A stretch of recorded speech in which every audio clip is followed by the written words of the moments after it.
බුද්ධිමත් දෙමව්පියෝ තමන්ගේ දරුවන්ට අවුරුද්දෙන් A level syllabus එක කරනවා කියලා ඔයාලා දන්නවද? දන්නේ නැත්නම් මෙන්න මේ වීඩියෝ එක චුට්ටක් බලලා ඉන්න. 2024 මැයි මාසේ O level ලියලා මාස 6ක් ඇතුළත වගේ නොවැම්බර් මාසයේ අපහු A level විභාගය ලිව්වා. මට A level වලට A3ක් ඇවිල්ලා තියෙනවා. ඉතින් මේ කතා කරන මොහොතේදී 11 වසර ළමයි විතරක් නෙමෙයි 10 වසර ළමයි අපේ A level physics class එකේ ඉගෙන ගන්නවා. ඉතින් ඒක මාර හයියක් වෙන ඔය දරුවන්ට A level කරද්දි කවදා හරි A level කරද්දි කලින් සිලබස් එක කවර් කරලා තියෙනක ඒ දරුවන්ට මාර හයියක් වෙනවා. ඒ වගේමයි ඔයාලා දන්නවද ડોක්ටර්ස්ලාගේ ඉංජිනේර්ස්ලාගේ ප්‍රොෆෙසර්ස්ලාගේ ළමයි ගෙවල් වලට ගුරුවරු ගෙන්නගෙන ඇත්තටම දහස් ගණන් වියදම් කරලා ගෙවල් වලට ගුරුවරු ගෙන්නගෙන කලින්ම සිලබස් එක ඉවර කරගන්නවා. කොහොමද මම මේක ගැන දන්නේ? මම කැම්පස් යන කාලේ අපේ කැම්පස් එකේ ප්‍රොෆෙසර්ලාගේ ළමයින්වත් මම ගොඩ දාලා තියෙනවා මාස 6න් A level කරලා. ඇත්තටම ෆුල් සිලබස් එක මාස 6න් කවර් කරලා දීලා මෙඩිසින් යවලා තියෙනවා. නිකම් මොකටද දාලා නෙමෙයි මෙඩිසින් යවලා තියෙනවා. ඉතින් ඒක නිසා මම හොඳ ආකාරව දන්නවා මේක කරන්න පුළුවන් දෙයක් කියලා. ඉතින් සාමාන්‍ය ළමෙක්ට සාමාන්‍ය ලොකු බ්‍රයිට් මීටරයක් නැති වුණත් සාමාන්‍ය ළමෙක්ට අවුරුද්දක් ඇතුළත සිලබස් එක සම්පූර්ණයෙන් කවර් කරන්න පුළුවන්. ඒක අනිවාර්යෙන් කරන්න පුළුවන් දෙයක්. ඉතින් ඇත්තම කතාව කිව්වොත් ලංකාවේ ගොඩක් ක්ලාස් වල අවුරුදු 2ක් අරගෙනත් A level සිලබස් එක අන්තිම සතිය දෙක වෙනකම් කම්ප්ලීට් කරන්නේ නැහනේ.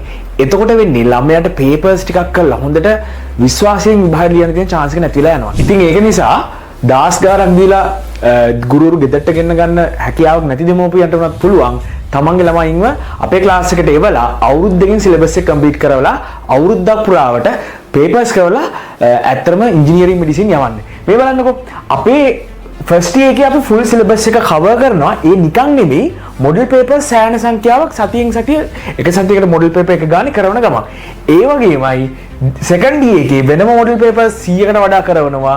ඒ වගේමයි පාස් පේපර්ස් අවුරුදු 40ක කරනවා. ඒ කියන්නේ 1980 85 විතර ඉඳගෙන 2025ට වෙනකම් පාස් පේපර්ස් ටික කරනවා. හරි මේ දෙවෙනි අවුරුද්දේදී. ඒතකොට අන්න ඒකෙන් තමයි පුළුවන් වෙන්න හොඳ රිසල්ට් එකකට යන්න ළමයි මතක තියාගන්න. නිකන් සිලබස් එක ඉගෙන ගත්තා කියලා අවුරුදු දෙකක් ගිහිල්ලා අන්තිමට යන්තම් සිලබස් එක කවර් කරගත්තා කියලා ඔයාලට හොඳ රිසල්ට් එකකට යන්න බැරි වෙනවා. හරි කොහොමදත් පුළුවන් වෙන්නේ අනිවාර්යෙන් පාස් පේපර්ස් ටික කරලා හොඳ මොඩල් පේපර්ස් ටිකක් කරලා ඔලිම්පියාඩ් ලෙවල් එකේ ටිකක් අමාරු ලෙවල් කියන්නේ A level මට්ටමට එහා ගණන් ටික හදලා ගොඩ ගිහින් ඉන්න ඕනේ. එහෙම නැතුව කවදාවත් ළමයි ඔයගොල්ලන්ට හොඳ රිසල්ට් එකකට යන්න හම්බෙන්නේ නැහැ.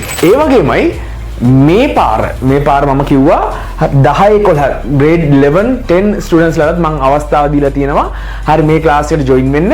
හරි මොකද එයාලටත් පුළුවන් හොඳ රිසල්ට් එකකට යන්න.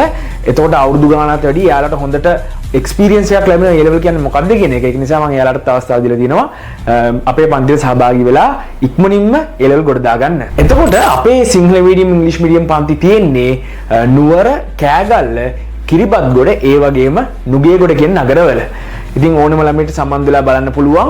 ඕනම මට්ටමක ළමයට ඕනම මට්ටමක ළමයට අවුරුද්දකින් සිලබස් එක කවර් කරලා ගොඩ දාගන්න පුළුවන්. ඒ වගේම දෙයක් කියන්න ඕනේ 10 11 ළමයි සම්බන්ධ කරනවා නම් ඒ දෙමව්පියන්ට මට කියන්න තියෙන්නේ ටිකක් විතර මැත්ස් පැත්තේ. කියන්නේ ගණිතය හොඳ ලකුණු තියෙන අවම වශයෙන් 75ට වඩා උඩින් ගණිත ලකුණු තියෙන ළමයි සම්බන්ධ කරගන්නේ අපි මේ ප්‍රෝග්‍රෑම් එකට. මොකද හේතුව ගණිතයේ පොඩි දේවල් ටිකක් ඕන වෙනවා. ඒක නිසා 10 11 ළමයින්ව සම්බන්ධ කරනවා නම් අනිවාර්යෙන් අපි බලලා ගන්නේ ලකුණු 75න් උඩ ගණිතයට. එතනින් එහා A level වලට අදාළ ගණිතය අපි ඔක්කොම කියලා දෙනවා. ඔක්කොම කරනවා පන්තියේදී O level ගණිතය ඉඳන්ම A level O level අතර ગેප් එක සම්පූර්ණයෙන් කවර් කරනවා. ඒක නිසා ඕන ළමයට සම්බන්ධ වෙලා බලන්න පුළුවන්. ඒ වගේමයි ලංකාවටම ඔන්ලයින් තියෙනවා. එන්න ඇවිත් බලන්න අපේ ෆාස්ට් ට්‍රැක් ප්‍රෝග්‍රෑම් එකට ජොයින් වෙලා අවුරුද්දෙන් A level සිලබස් එක ගොඩ දාගන්න ඔයාලට පුළුවන්.